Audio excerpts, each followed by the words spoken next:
You love podcasts, the stories, the laughs, the unexpected turns. But when this episode ends, the silence starts. Not anymore. Audiobooks.com turns that silence into your next great adventure. With over 450,000 titles, from bestsellers to hidden gems, your love for listening just found its new best friend. And because you already know the joy of audio, we're giving you 3 free audiobooks to start your journey. Imagine your favorite podcast, now with unlimited episodes. That's audiobooks.com. Keep the story going. Sign up for your free trial at audiobooks.com/podcastfree today. Because for podcast lovers like you, the end of an episode is just the beginning. That's audiobooks.com/podcastfree. Now Podcast One brings you Spike's Car Radio, a downloadable cars and coffee, hosted by writer, comedian, and automotive enthusiast Spike Ferriston. Now, here's Spike. Hey everybody, it's Spike, and Spike's, this is an episode, Will, of Spike's Comedy Radio today. I don't believe Dana Gould is a car guy. I have some cars. But he's here. We don't want to talk about cars, do we? I have some old cars. In case you don't know who Dana Gould is, he's not only an old friend of mine, he's a very famous comedian. He's got his own podcast, the Dana Gould Hour, that I'm hearing everybody talks to him about. He's got his own show on IFC called Stand Against Evil. You guys are in your second season. Yep. Wednesdays at 10 o'clock. And also, you've been with the Simpsons for a long time. I was on the Simpsons writer, right? for a good 7-8 years. Wow. So you're not there anymore? No. Wow. No. All right. For 8 years. That's a long time. So primarily... I came up with the character of Apu, and it's been smooth sailing. What do you get for that? No one has a problem with it, and it's been great. You know, I have an asterisk Simpsons writing credit. Which one?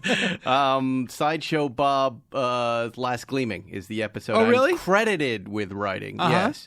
But early on, when I was on Letterman and a writer there, they reached out to me and asked me to write an episode. I didn't even know what that meant. I had never written long-form comedy, half-hour comedy. And so they flew me out. Who reached out to you? George Meyer. Sure, well, yeah. The whole crew, that original crew, Yeah. right? I was very flattered. I loved the show. I wasn't really keen on writing for animated characters. I really enjoyed my interactions on the Letterman set and real people, and but I've never been more confused in my life. I went to this writers' meeting where all these super smart, super funny writers, right? That's a terrifying day. I'm a pretty insecure guy at that point anyways, but now I'm way out of my element. You know, I'm just on a different coast in a place I haven't been before with a bunch of guys I don't know. And they're like, just take notes. And here we go. Yeah. And they didn't even say what the thing was that we were doing, right? And I sat there as... and George could say, don't worry, at the end of this, just don't worry about it. We're going to hand you the notes, and then all you have to do is put it together like a puzzle. You just assemble it, right? Yes, he's ostensibly correct. Yes. So there's this long meeting. I don't think I said anything. I really couldn't follow what was happening in this room, and it was flying so quickly. I was so impressed with how smart and funny everybody was. Yeah. And at the end of the meeting, they said, okay, we're going to send you notes. I get 25 pages of notes, right? That's pretty much the whole script, right? Mm-hmm. So I was like, well, should I just staple this and hand it back to you? What am I doing? And they're like, put it into a script. Is there ever a more satisfying day in a writer's life than the day he staples the script? Well, it was really good. I read through it. I'm like, this is great. They give you everything that you need, supposedly, but then you have to stare at that blank screen. Yeah. And that first joke is just a day. Right. So what? Because you don't want it to be a joke that they gave you. I didn't have the confidence to kind of speak up back then and call George and go, look, I really don't know what I'm doing here. Tell me what to do. No one knows the first time they do it. Right. Okay. So that's normal. But what do? I get back to New York. If I could get in a time machine right now, what should I have done? Just collate the notes? Collate them and put them together the best. That's what I did. Yeah. They hated it. You did. Then they hated it. They absolutely hated it. They did not like what I had. It was a major problem for them. I forget the 2 showrunners' names. Epstein and Barr. Oakley and Weinstein. Oakley and Weinstein, yes. Those guys. Perfectly nice guys, I guess. Yeah. But boy, the whole thing has left me feeling, I love the show, but I always feel awkward about that interaction. I don't think anyone cares. Yeah. I don't mean that in a negative way. No, I know. I care. Especially now. I know, sure. Because now my kids are way into The Simpsons. Yeah, mine aren't. They're not? No. How old are your kids? Well, I have a 9 and a 7. The 9-year-old gets the jokes right now. The 7-year-old doesn't really follow it. I have 8, 13, and 15. Right. And 13 and 15 don't like it? They like it, but they're really into Rick and Morty. Right. And Bob's Burgers. They're really, it's like... And my oldest daughter is a character on The Simpsons. My oldest daughter, Lulu, is Ling Bouvier, Marge's sister's adopted baby from China. Wow. It was written about my experience, and my daughter is, her baby photo was the model for the character. I said, there, that's what she looks like. So you have 3 adopted daughters? Mm-hmm. And they're all from China? All from China. How does that work? Like, you decide you're going to... A Chinese man and a Chinese woman fall in love. Okay. You don't have to go back that far. But I don't know if they love each other. Because my wife, every once in a while, she says, we've had 2 boys, and she really wants a girl. And I said, we're going to get another boy if we had another child together. And by the way, if we have another one, that's it. The marriage will end. It'll just go down. But you make a decision to adopt. How does it work? Like, you get online and are you shopping or Etsy? Well, it's different. It's very different than it was when we first adopted Lou in 2001. We started the process, and this was the height of the one-child policy in China, which is because of overpopulation. Families, the incentives is put it mildly, in the way that a gun is an incentive to do what the person who owns the gun tells you to do.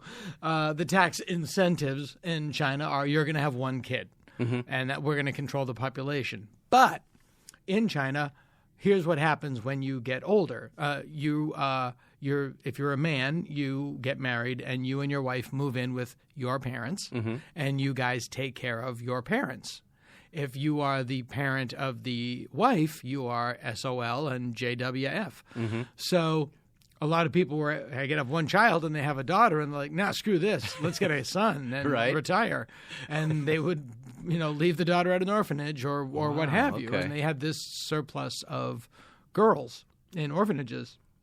And my wife, who you know very well, my ex-wife, who you know very well, read this book called The Lost Daughters of China, and about that whole policy. And she was like, I don't want to have biological kids at least right away. I want to adopt a girl from China. I was like, great, let's go. I was like, I hate myself enough without watching a small version of me shit my pants.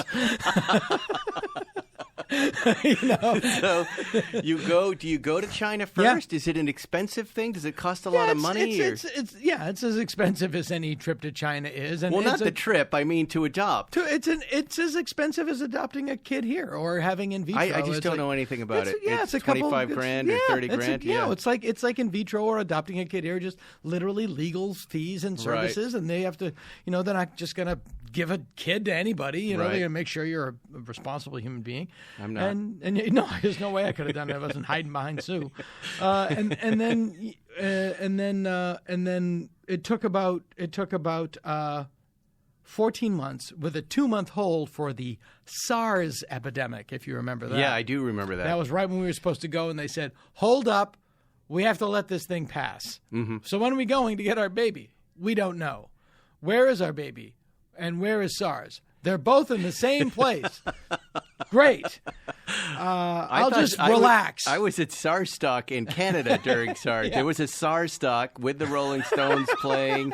They played for about 1 million people. And then during Sympathy for the Devil, the guy got SARS right in front of him. Nobody got SARS. SARS-Stock, I remember Franken and Davis... Davis was writing SARS-Stock with Dan Aykroyd. Dan Aykroyd was hosting. I was roadieing for a friend of mine, Stevie Salas, who plays guitar, which I'd never done before. And it was in front of a million people. And it was the 2 things I remember about it were Canadians. They were so nice. If you ever 1 million people at a concert, all Canadians, there wasn't a single asshole there. No, you bump into people, Canadians. You're jammed in. It was hot. Sorry, like, all you hear is sorry. Yep, sorry. It was so unbelievable. Sorry. The other thing was I didn't do a good job as a roadie. So my friend said, just stay off to the side of the stage. When I call you over, I need you to unplug this guitar and plug in the next guitar. And then he ran off. And, I went to music school. I know enough about guitars that I know that little 1/8-inch, 1/4-inch jack, whatever it is live, right? Right. So I'm assuming I didn't get to ask him. Which is why you get the Right. Is someone going to turn that hot. off? But I didn't get a chance to ask him that. Right. So the song ends. He goes, kind of get the fuck out here face now, right? And I run out. I unplug the guitar. I take the other one. In the moment, I look out and I see a million people. And I get spooked for a second. And I take the jack and I hit the metal of the guitar. And it goes, and a million people in a wave all put their hands over their ear like that in a wave back. God. You know the wave in the ballpark? This is the wave that started from front to back like, ah! That was the end of my rodeo career. The end of my SARS career. There was no SARS. Ironically, the different story. Yes. I know a guy who had SARS? No, I know a guy who was security at Altamont. Oh, Jesus. And he's got some stories. Yeah, I imagine so. But the quick point I was going to make was my oldest daughter, it was 14 months to do it with a hold for SARS. My second daughter, we did immediately when we got back with our first daughter, put the paperwork in, and that took 11 months. And our third daughter took 4 years. And we only got her because she was special needs. And the reason was over the course of two things happened. Russia lowered the number of kids they were adopting out as a punishment for the sanctions that they're trying to get lifted now, which meant China didn't want to be the leading adopter-outer of people, so they lowered their numbers. And then since then, the one-child policy has partially been rescinded because of my favorite thing on earth, which is the law of unintended consequences.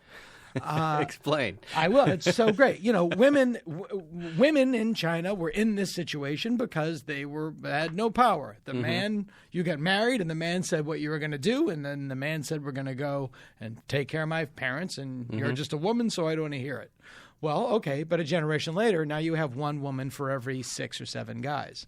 And these women suddenly have all the power because it's supply and demand. Right. And so you've seen this culture completely subverted now where the women is like, I don't even want to look at you if you don't make over $1 million a year. I don't da-da-da-da.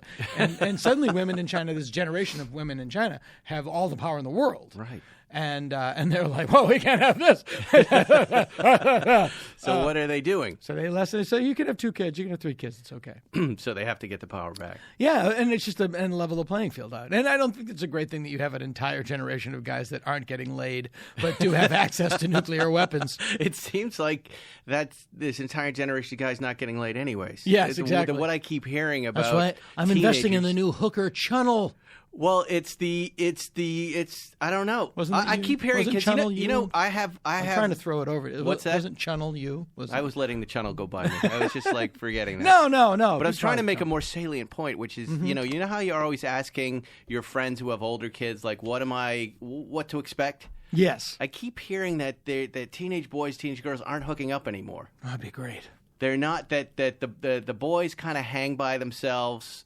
And that in general, guys of this generation are using the internet to satisfy themselves, and not really feeling the need to couple up early on. There's the other weird thing is just the immersion. You know, when smartphones first came out, just to show how human beings ruin everything. Smartphones first came out, they were the size of your wallet, and then technology improved and they got a little bit smaller, and then technology improved and they got a little bit smaller, and then people realized that you could watch porn on them and they started to make them bigger again, and now they're the size of catcher's mitts. And there's so much porn, these kids have access to so much porn that they're also, and there's a movement that like adult actresses do PSAs and stuff like saying this is not what sex is. Don't choke your girlfriend. But literally, why that made Will laugh in the back? Why? It's true. It's like you don't have to cheat out in bed. You know, right? you don't have to find your key light. Just be with the person. Be with your partner. Yes. But it's a real thing, and people think, of course. But do you think that would work?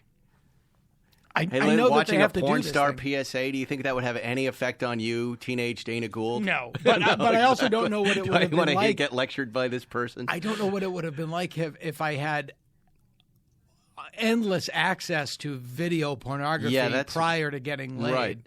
I had it to magazines, and that screwed me up enough. But I don't know. Not that I want to go down a porn wormhole here to talk about that right now. But I kind of believe there's no choice, but this will shape the sexual landscape of the future. Oh yeah, like, absolutely. It's not, you're not going to tell a kid or tell any of us that this isn't real sex. Well, it's like, it reminded me of cell phones, right? Do you remember the first guy with a big cell phone? You went, oh, that's not going to last. Look what a dope he looks like. That's going away. We're going to shame him into going away. But really, that took over and that became everything.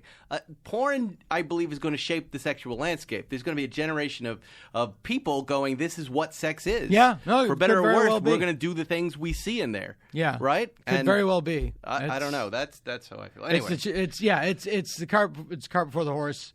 I'm sure there's a joke. Let's get back somewhere. into the comedy world. Yeah, we don't want to go there. Well, we're talking about kids. We've talked about kids. Yeah. We've talked about pornography. I have to have a vote. My ex-wife and I have to talk to our girls this week about because of vaping. Like the tobacco companies. Right. The tobacco companies like, look, we're not going to sell you cigarettes. They'll kill you. Well, what do you mean? Vape pens come in 11 different colors. Right. And they deliver actually more nicotine than a cigarette does. That's right. I'm already telling my kids that. You just say it's not okay. Yeah, and we have to have that. But there's also kids like now you have super delivery systems for tobacco, and they're going super pot. Right. So it's a bad combo. Yeah, alcoholic ice cream. It's in my supermarket. Yeah. Every time I get to the register, I look over. They're alcohol-infused ice cream sandwiches. Like, well, really? That looks good. I remember when rum raisin was the closest you get. And the marijuana candies, I know. It's, I don't know. I've just started drilling into these kids' head. It's all wrong. It's all bad. It's all crap. You don't want to do any of that stuff. Well, their mom and I don't do it. Their mom and I don't do it. Right, so and they know we don't do it. Are you raising your kids here in Hollywood?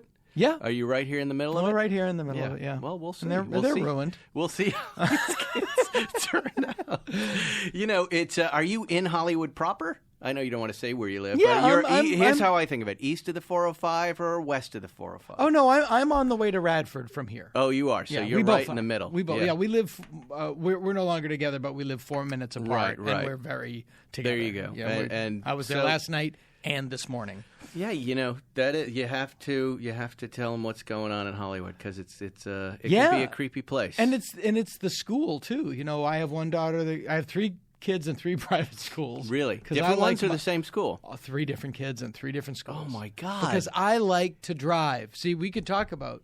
Yeah. Every morning is like awful, and. And how did you let that happen? It wasn't all my decision. Right. But, and you can see the difference. One kid goes to school on the west side and one kid goes to school in the valley. And I can see the difference. Really? Oh, yeah. In the houses I pick them up at after parties. And, really? Yeah. All right. Absolutely. Well, what's the west side kid like? They're that's where I live. They're elitier. They're elitier. Elitier. Yeah. A lot of houses met look like some of those kids. Wasn't this an embassy in the 90s?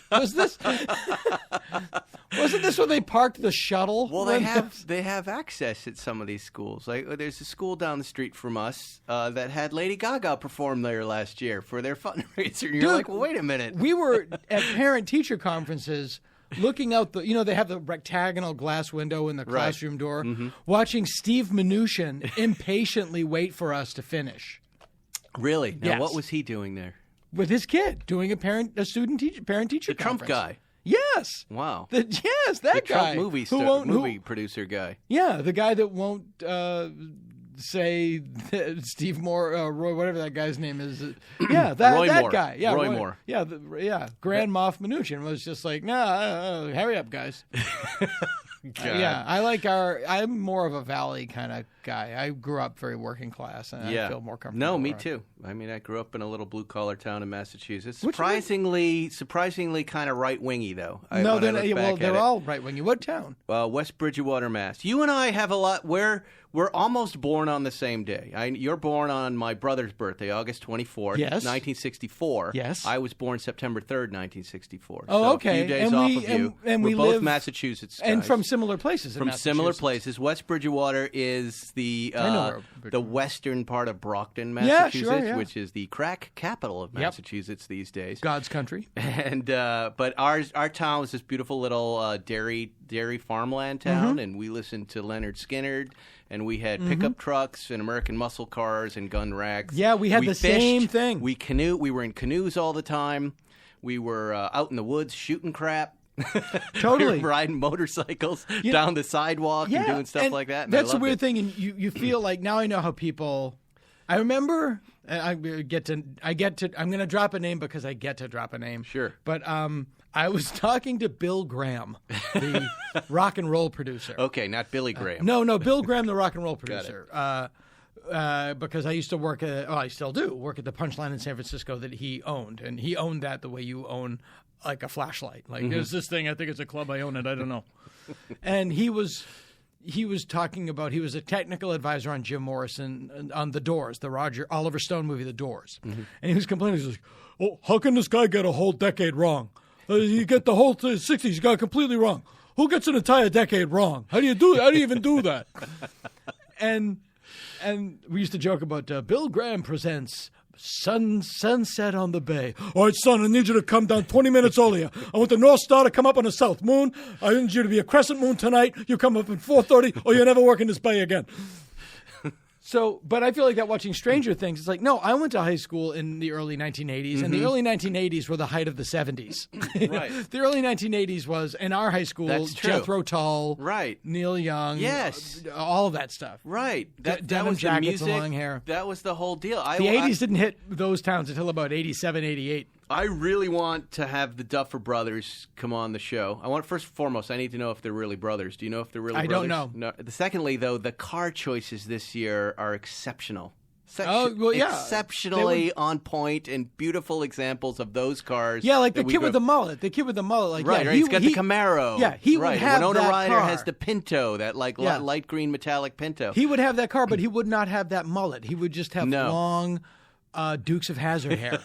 Right. I don't think the car would be in that good a condition. No, it would not be. And, It would be and all I saw his rusted house out. in last night's episode, and Yeah. I was just like, he wouldn't be living in that house It either. would be but- totally rusted out, and he would have Bo Duke hair from Right. Dukes of Hazzard. Well, I never knew you were really. Let's talk about the Dana Gould Hour, which I didn't know you had this fascination. Is it with horror movies? Is that fair Yeah. to say? Is that what your Obsession. podcast is about? No, it's what my TV show's about. I just Right, happen right. to talk about them a lot because it's in my big I area see. of interest. Well, I was on your site, and there was all sorts of spooky music and such. Yeah. Well, my Halloween episode is a big. Oh, I see. My Halloween Okay. episode is like 3.5 hours every year. And Wow. I interviewed Joe Dante, and like I really And who go is all Joe out. Dante? He I don't directed know. Gremlins, and he no way. directed Okay. a lot of The Howling and Wow. Twilight's on the movie, and he's a big horror director, Uh-huh. among a lot of other stuff.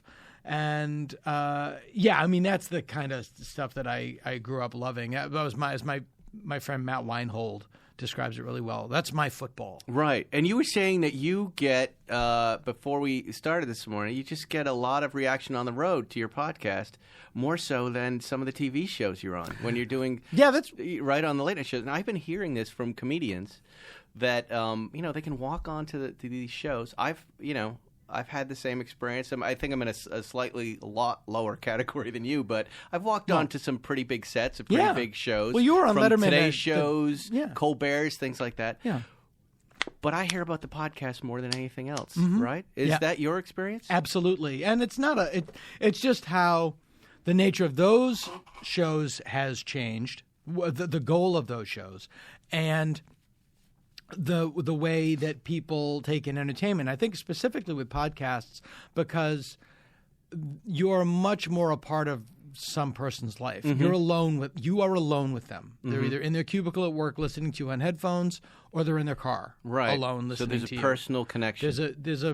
Like I meet people that I don't know socially, but I listen to their podcast, and I have to you don't know this person. It's like you feel like, hey, how are you? There's a guy listening right now on the road, Dana. Yeah. Right now, he's driving. And we're his friend. Talk to him right now. Yeah, Talk directly to him. Say something to him. Just be brave and go over into the other lane of traffic. I've seen James Bond do it 100 times. Don't. Signal first.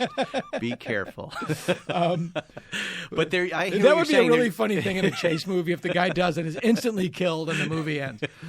And we're sued by a guy like my co-host Zuckerman immediately. But in terms of what about shows Bill Maher? Now, I used to watch you. When I went on that's a Bill different Maher, kettle of fish. I heard a lot about it. Yes. A lot of people called me. A lot of people, a guy came up to me and said, I heard this guy on Bill Maher the other day talking about the Volkswagen diesel scandal. And I went, that was me. Oh, now you're quoting me back to me. Well, that's a different show, right? It's a different show. You're on for an hour. It has a very, very, very dedicated audience. And it's the audience that listens to podcasts. It's a very focused audience in the way that a podcast audience is very focused. Your fans listen to your podcast and they will come out and see you live. My fans listen to my podcast, and if I'm in town, they come out and see me. Right. People like Colbert and Conan and Kimmel, people are watching that show.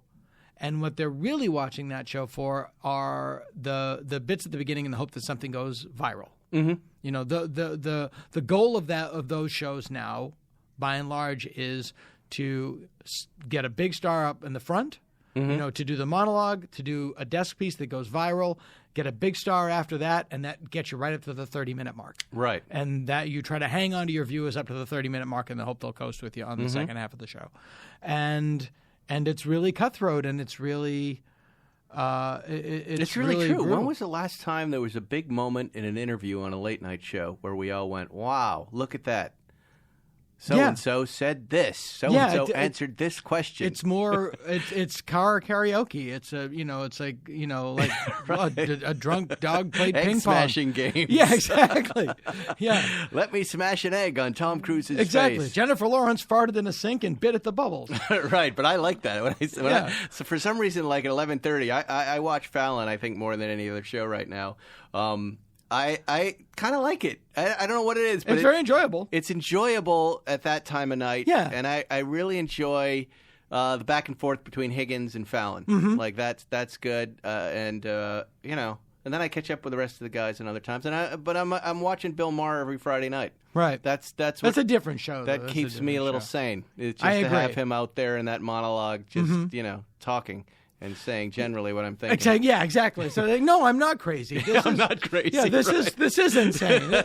This is insane. Yeah, because it's hard. I mean, did you you never wrote for a late night show, did you? Did you ever do that? No, I didn't. I don't know if I'd be good at it. It's tough. I mean, you're pretty much just ripping apart newspapers or and online and setup and punchline. People I know that do it are freakishly talented joke machines. Yes. Like, I don't know if do you know Brian Kiley? Yeah, I do. Yeah. I know he is. Have you ever seen the original Scarface with Paul Muni? The 1932 Scarface. There's a great. I think it's the first time it was ever done. They're just trying to find a way to illustrate the gangland wars in Chicago. And it's one of those old calendars with the pages that you turn. And it's just a machine gun blowing the pages off, and it goes January, February, March, April.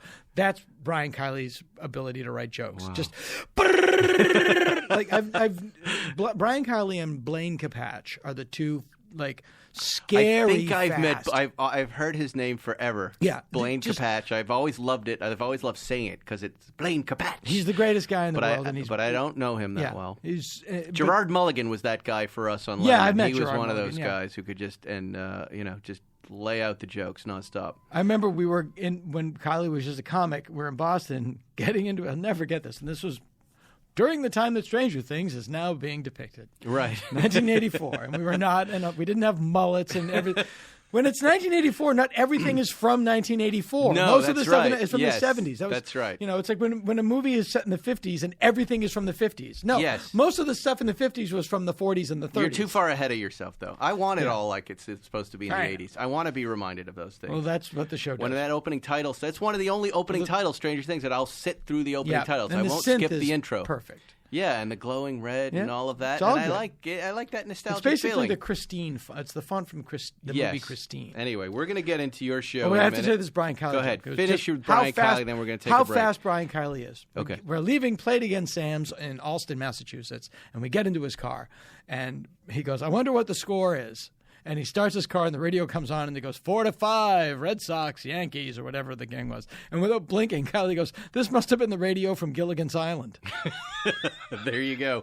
We've got Dana Gould. We'll be right back with more Spike's Car Radio.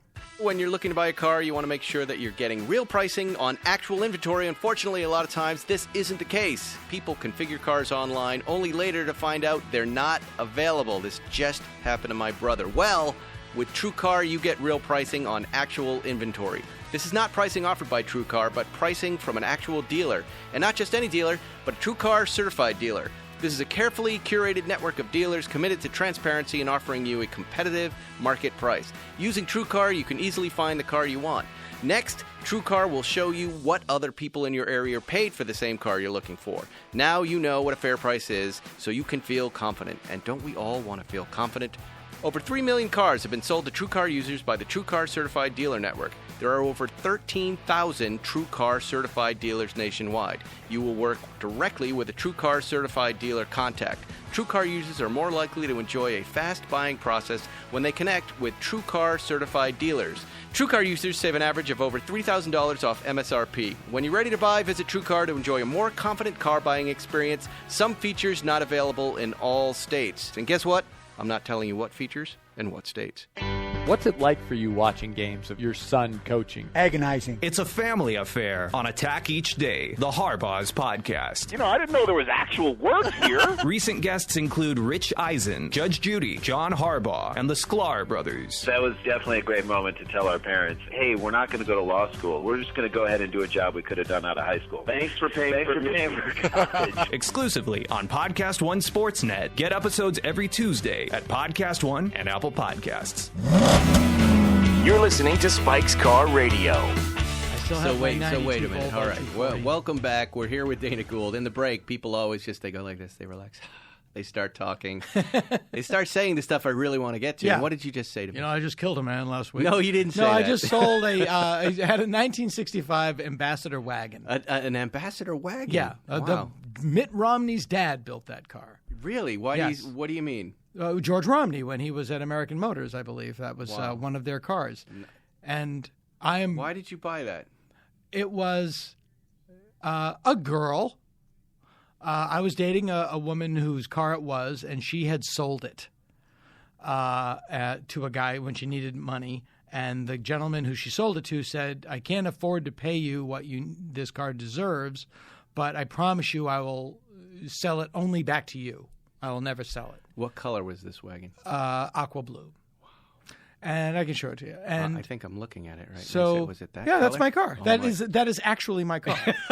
How amazing! How did you find that? Well, there aren't many blue Ambassador wagons, but I just put an That's Ambassador wagon. Mabel. The first thing just came up. Her name is Mabel, and that's my car. Beautiful car. So so this guy calls this woman I'm dating. He says, "I'm selling the car. Right.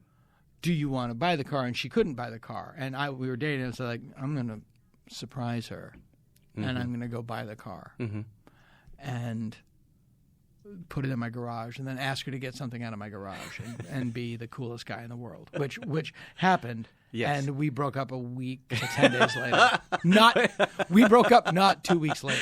So you bought the car. $13,000 I spent on that. I bought the car for. Okay. We broke up. Totally worth it. I'm looking at this thing. It's gorgeous. Not 2 weeks later. Right.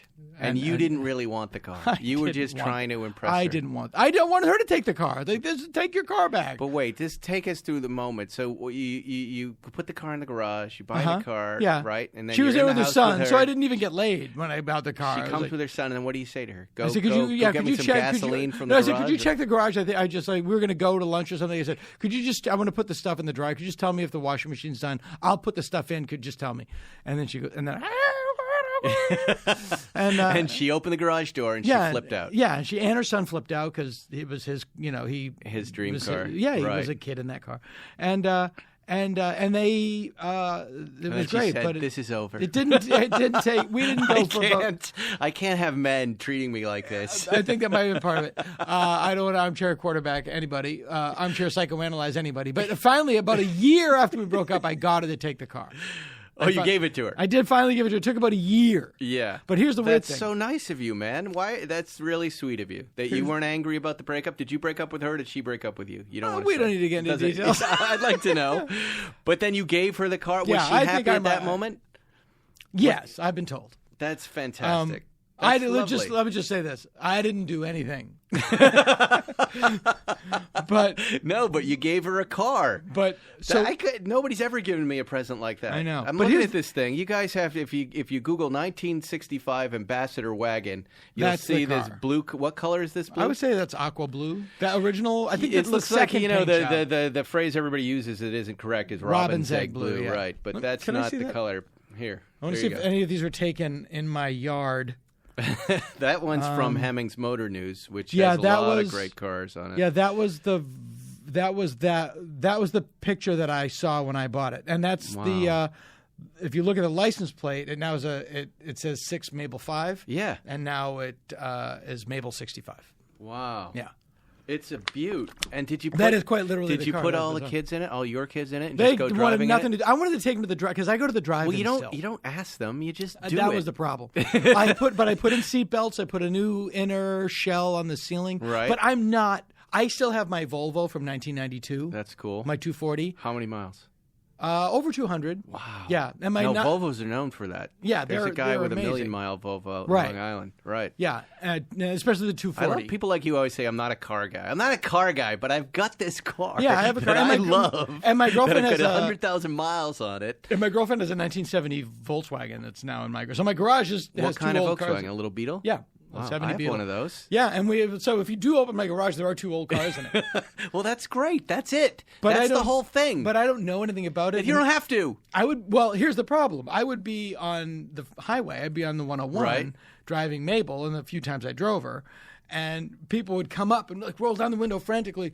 Did you put a P25 clamp on the Morehouse gasket? And I'm like, I don't know. All you have to Jay Leno landing on me in a Stanley steamer. Jay's in a different category of he's a different thing. Yeah. None of us are Jay Leno. None of us pretend to be Jay Leno because he's something. Yeah. If you want to experience it, I'm sure you know. Jay has the Flintstones car. It's made of rocks. Yeah, but his body of knowledge, what he stores in his head, and I believe it's because he's never had kids. He spent all of that kid time memorizing stuff.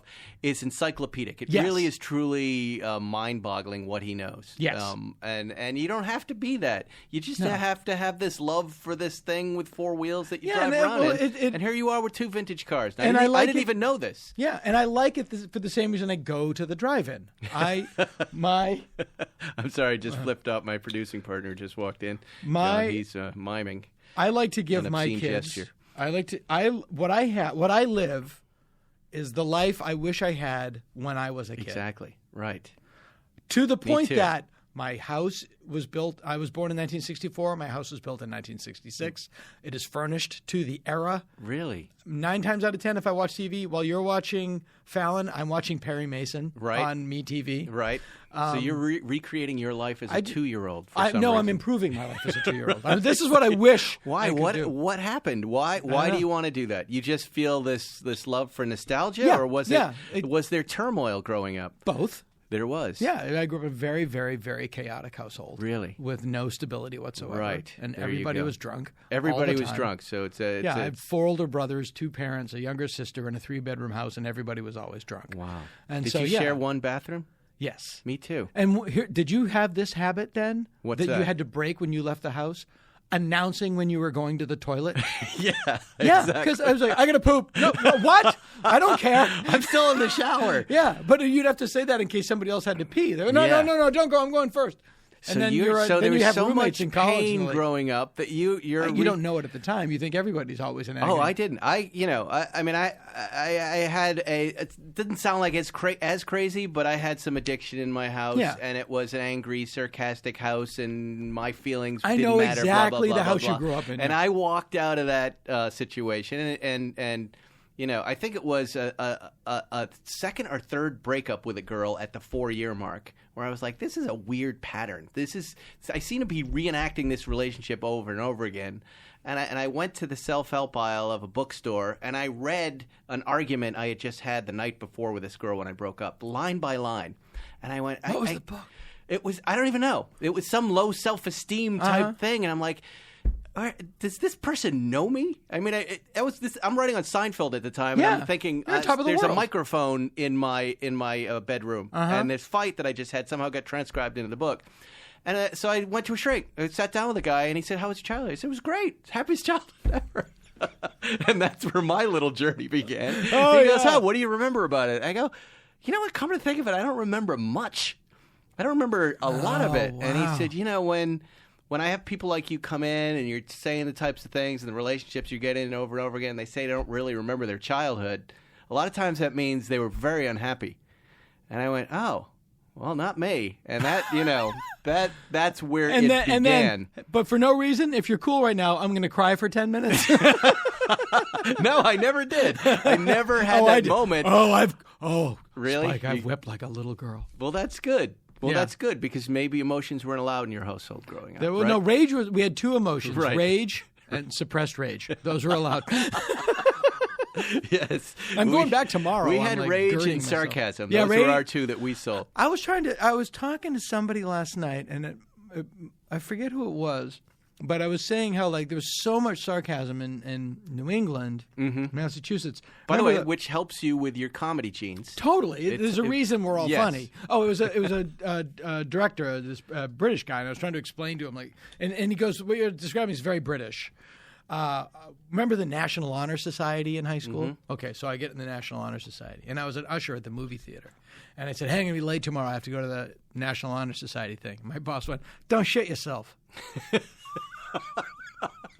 Not congratulations or anything. Yeah. Just don't shit yourself. Right, exactly. My oldest brother came to see me perform once and said, "Hey, I don't mean to compliment you, but that was pretty good." Yeah, no, exactly. You can compliment me. I don't want to say something nice, right? They don't want you to feel too good. Feel good about yourself. Yeah, I like that part of Massachusetts. My mom, and I've told the story before, so I won't get into it. My mom used to put me down for cleaning my car. She goes, "Hey, you California people." By the way, I'm a California person now. Sure, of course. And washing your cars. Yeah. What are you washing your cars for? And she had a new car, and I said, "You better wash that because you've got salt on the road." She goes, "Please, your vanity, you're washing your car." She doesn't talk like that, but my dad called me a year later. The suspension of her car had rusted away. Of course it did. She said, "You're right. That's why you wash cars." I'm like, "Yeah, Mom, it's not vanity. There's a reason we do this." When my Volvo, my 240, was about 15 years old. Mm-hmm. My dad came out to visit, and he goes, "Oh, you still get your yuppie car." No, it's a 15-year-old Volvo.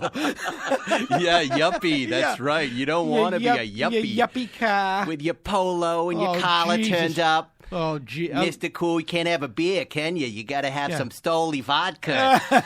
You got to drink something like that. Yeah. Oh, geez. I'm sorry, Your Highness. Jesus. Yeah, you yuppie car. But so you now, and I find, I don't know, I think this is just a normal dad thing anyways, that you do want to, if you didn't have a lot growing up, you want to really spoil your kids. Yeah, I do everything. And make a great, fun life for them. I do I do everything the opposite of my parents. I don't want to cry. I have a great relationship with my family now, and they've all. It's a generational thing. My mom turned 84 yesterday. My dad turned 88 last week.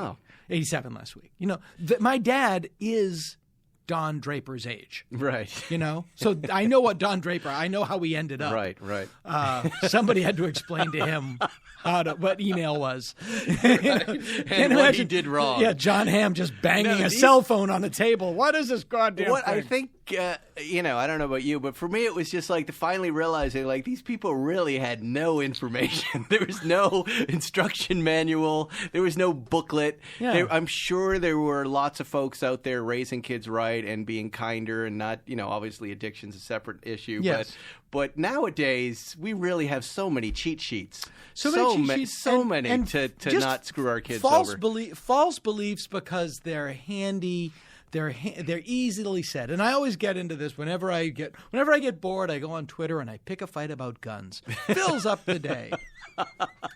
And I get one about every morning. And here's what I'll boil it down very quickly. I won't belabor the point. I grew up in a house full of guns. I had a rifle cabinet in my bedroom as a kid because it was the only room that it fit in. And, if you want to hunt, you should get a rifle. And if you want to protect your family, you should get a pistol. And if you want to defend democracy from tyranny, you should vote.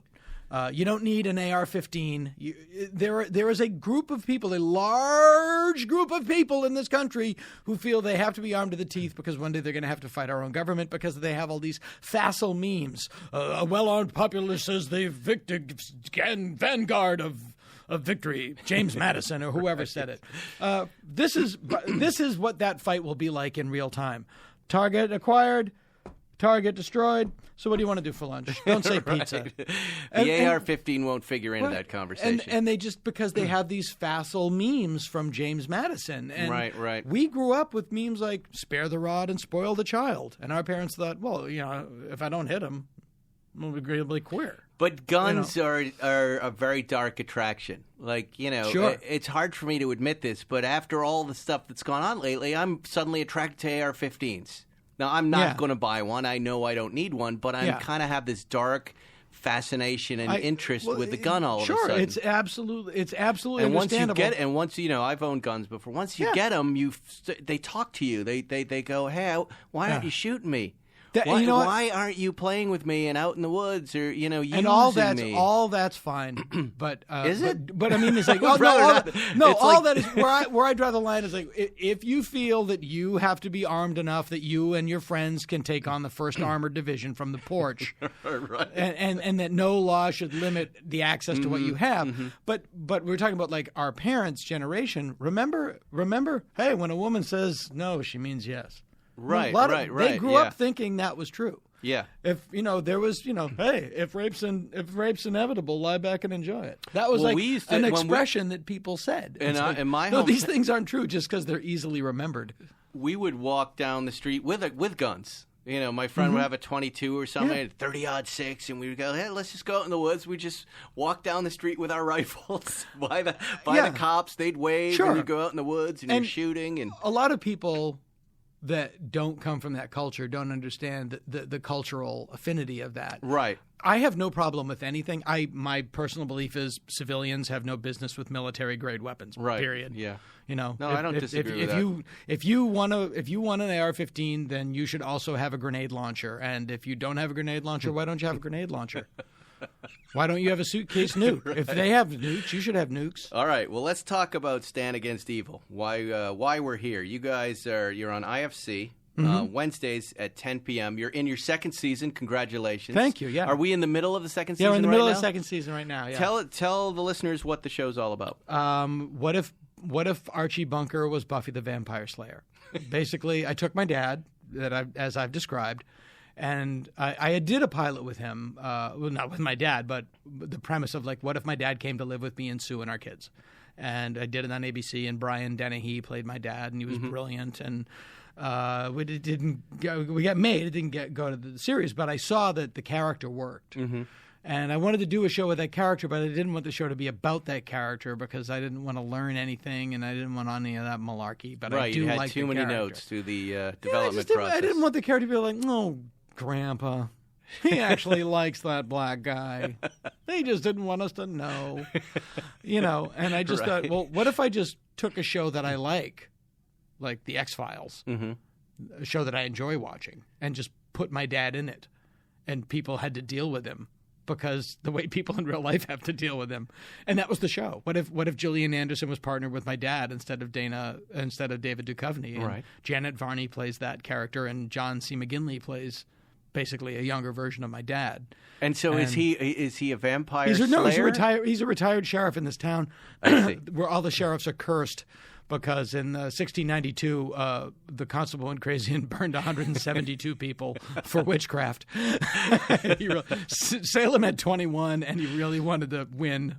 And so there's a curse in this town that every sheriff dies very young in office. And John didn't because his wife was a demon slayer and would go out at night and protect him, unbeknownst to him.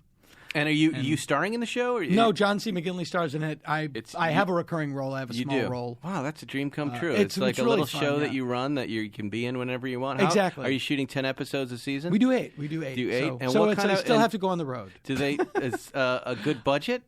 It's a very small. This is the great thing about IFC. Go ahead. And Sell me on IFC. I like who they put on. They've got a great comedy roster. This came about really simply. Pete Aronson, who you know, was a great guy and super funny. Actually, was a writer. Yep. You know, gets it. We were having lunch, not a show business lunch, just two dudes eating chicken, and he just said casually, he was like, "You should do a funny X-Files," and I said, "I just did," and I had written this to do digitally, just like I'll play my dad in makeup. I have a lot of friends in special effects, and it'll be fun. It's a 7-minute thing. We'll film it, and then I pitched it to him, and he goes, "Well, you'd have to change A to B and B to C and C to D, but if you do, I'd love to hear it." So I went back in a couple weeks later, and I pitched it, and he went, "Great, yeah, do it." And the way IFC does it, they have a really great model. You don't make a pilot. They go, "Great, write 8 scripts." And they pay you to write 8 scripts. And they see the season. And they had 3 shows that said their season. And they have this budget where you do cross-board, which is you shoot it like a movie, the whole series. So it's like shooting a movie. Everything that's in the kitchen in the entire second season is going to be shot the day we have the kitchen. And everything. So you've got to really plan ahead. But we do 8 episodes in 5 weeks. Wow. Think but how about do you that. plan with out live with special effects and monsters and But how are you? I mean, just the writing part of it seems daunting. Like, you're writing 8 episodes. Are you turning in that first one first to make sure that nothing in it is going to, hit the next 7 episodes that you write? If you get noted on, hey, the Dana Gould character, he's got to go away, and then you have 6 storylines with him going. You have all the stories broken. The stories are broken, and noted ahead of time before the writing. Yeah, starts. but this is the beautiful thing about IFC, and this is exactly what Pete says. I'm not going to give you any money at all, but I'm going to leave you alone. Right. And they do. They give like 2 or 3 notes that are, all usually really good. And I think there was one time where I said, I kind of don't. No money at go all with for that. what? But I they're mean, going to pay you to write. the budgets are really tight. Right. They're really tight. There's no largesse. Right. But. And if you save money, is that your money? Do you keep that money, or do you put all the money on the screen? No, no. I'm sure I've saved money, and I'm sure someone has it. I can guarantee you it isn't What me. about back end? Do you own the show outright in exchange for that? Can you sell it around the world and make some money? I'm sure you there's license something. it to Amazon or someone else. There's something. All right. I'm sure there's something that I should have and I don't have. I'm sure you have it. I'm sure the woman that owns Mabel will somehow get that money. Right. But they do leave you alone, and if you really argue a note, they go, okay, no problem, great. Wow. But you do. It's a year-long job because Right. I'm writing from January. I'm writing from January to March. Mm-hmm. I'm in pre-production from April to the beginning of June. I'm shooting from June to the middle of July, and then I'm posting from July to October, and then we start November 1st. And then you're back. Yeah, so it's a year-long gig. Well, it sounds awesome, man. I can't complain about it. I'm really happy. And John, I got really lucky with a great Nate Mooney, Deborah Baker Jr., Janet Varney, and John C. McGinley are the 4 leads, and they're great. And there you go. The 2nd year mark in television, that's the big one. Yeah. And Netflix. After 3 years, I'll have 1 season. Really? Well, I have 24 episodes. No, yeah. old seasons. Seasons are smaller now. Well, Yeah. the show is Stand Against Evil. It's on IFC. It's if you like Stranger Things and Stephen King and that stuff, you will love it because it's that stuff, but it's funny. Totally check it out. It's Wednesdays at 10 o'clock. They're in the middle of season 2. Dana Gould, thank you so much Great for to coming see in, you. man. It was Great to very see nice you. for you to come here. I loved hearing the car stories. I loved catching up with you. Yeah, it was good to see you again. And we'll see you next time on Spike's Car Radio. Thanks for listening to Spike's Car Radio. Download new episodes every Wednesday on the Podcast One app or subscribe now at Apple Podcasts or PodcastOne.com.